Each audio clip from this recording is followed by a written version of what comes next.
প্ৰতিৰক্ষা মন্ত্ৰী ৰাজনাথ সিঙৰ বিস্ফোৰক মন্তব্য।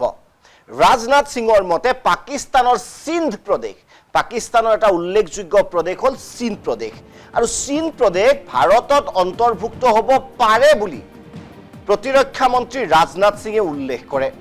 ভৱিষ্যতে পাকিস্তানক খণ্ডিত কৰাটো সম্ভৱ বুলিও কয় দেশৰ প্ৰতিৰক্ষা মন্ত্ৰীগৰাকীয়ে। দেশৰ চাৰিসীমা সলনি হোৱাটো ভৱিষ্যতে অস্বাভাৱিক নহয় বুলিও কয় ৰাজনাথ সিঙে। ভাৰত পাকিস্তানৰ বিবাদৰ সময়ত দেশৰ প্ৰতিৰক্ষা মন্ত্ৰীগৰাকীৰ মন্তব্য যথেষ্ট তাৎপৰ্যপূৰ্ণ। গৃহমন্ত্ৰীৰ মতে সিন্ধ প্ৰদেশৰ লোকে ভাৰতৰ সৈতে বিশেষভাৱে সম্পৰ্কিত, বিশেষকৈ কালচাৰেলি বা সাংস্কৃতিকভাৱে সিন্ধি লোকৰ ভাৰতৰ সৈতে আছে এটা নিবিড় সম্পৰ্ক। গতিকে পাকিস্তানৰ সিন্ধ প্ৰদেশ ভৱিষ্যতে ভাৰতৰ অন্তৰ্ভুক্ত হয় আৰু পাকিস্তানৰ যদি মানচিত্ৰ সলনি হয় তাত আচৰিত হ'বলগীয়া একো নাই, এই মন্তব্য কৰিছে দেশৰ প্ৰতিৰক্ষা মন্ত্ৰীগৰাকী। आडवाणी जी ने अपनी एक पुस्तक में लिखा है कि सिंधी हिंदू और विशेषकर उनकी पीढ़ी के लोग अभी भी भारत से सिंध को अलग करने की बात को स्वीकार नहीं कर पाए हैं। न केवल सिंध में बल्कि पूरे भारत में हिंदू सिंधु नदी को पवित्र मानते थे।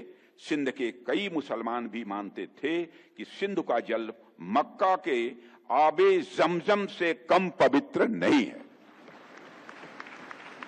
यह मैं उनका कोट बतला रहा हूं, यह आडवाणी जी का कोट है। आज सिंध की भूमि, मेरे बहनों भाइयों, यह भारत का हिस्सा भले ही न हो, लेकिन सभ्यतागत रूप से सिंध हमेशा भारत का हिस्सा रहेगा। और जहां तक जमीन की बात है तो बॉर्डर्स तो बदल सकते हैं, क्या पता कल को सिंध भारत में फिर से वापस आ जाए। लेकिन सिंध के हमारे लोग প্ৰতিৰক্ষা মন্ত্ৰী ৰাজনাথ সিঙৰ বিস্ফোৰক মন্তব্য। ৰাজনাথ সিঙৰ মতে পাকিস্তানৰ সিন্ধ প্ৰদেশ, পাকিস্তানৰ এটা উল্লেখযোগ্য প্ৰদেশ হ'ল সিন্ধ প্ৰদেশ, আৰু সিন্ধ প্ৰদেশ ভাৰতত অন্তৰ্ভুক্ত হ'ব পাৰে বুলি প্ৰতিৰক্ষা মন্ত্ৰী ৰাজনাথ সিঙে উল্লেখ কৰে।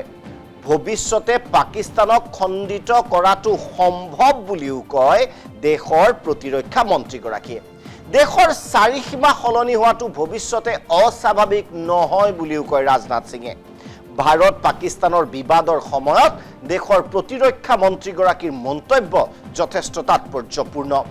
গৃহমন্ত্ৰীৰ মতে সিন্ধ প্ৰদেশৰ লোকে ভাৰতৰ সৈতে বিশেষভাৱে সম্পৰ্কিত, বিশেষকৈ কালচাৰেলি বা সাংস্কৃতিকভাৱে সিন্ধি লোকৰ ভাৰতৰ সৈতে আছে এটা নিবিড় সম্পৰ্ক।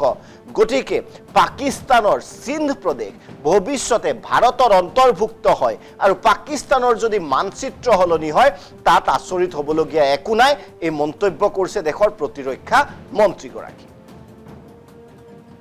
आडवाणी जी ने अपनी एक पुस्तक में लिखा है कि सिंधी हिंदू और विशेषकर उनकी पीढ़ी के लोग अभी भी भारत से सिंध को अलग करने की बात को स्वीकार नहीं कर पाए हैं।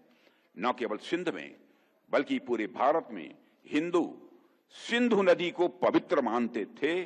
सिंध के कई मुसलमान भी मानते थे कि सिंध का जल मक्का के आबे जमजम से कम पवित्र नहीं है। यह मैं उनका कोट बतला रहा हूं, यह आडवाणी जी का कोट है।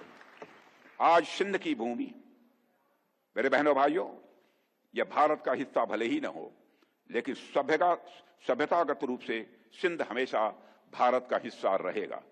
और जहां तक जमीन की बात है तो बॉर्डर्स तो बदल सकते हैं, क्या पता कल को सिंध भारत में फिर से वापस आ जाए। लेकिन सिंध के हमारे लोग